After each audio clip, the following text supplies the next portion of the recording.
மோகன் ராஜா இயக்கிய படங்கள். முதலாவதாக ஹனுமன் ஜங்ஷன். தெலுங்கு படமான இது தென்காசி பட்டணம் என்ற படத்தின் ரீமேக் படமாகும். இது 2001 இல் வெளிவந்தது. இரண்டாவதாக ஜெயம். இது ஜெயம் என்ற தெலுங்கு படத்தின் ரீமேக் படமாகும். இது 2003 இல் வெளிவந்தது. மூன்றாவதாக M Kumaran son of Mahalakshmi.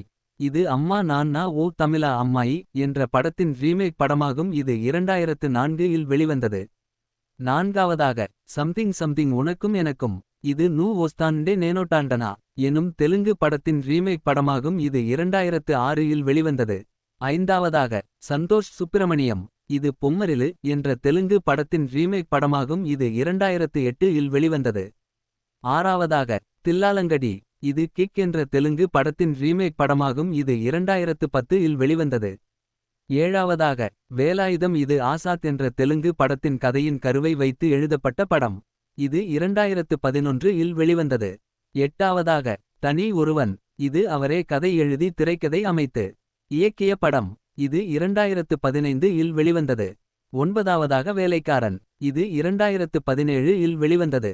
பத்தாவதாக Godfather. Telugu படமான இது லூசிஃபர் என்ற மலையாள படத்தின் ரீமேக் படமாகும். இது 2022 இல் வெளிவந்தது. நன்றி.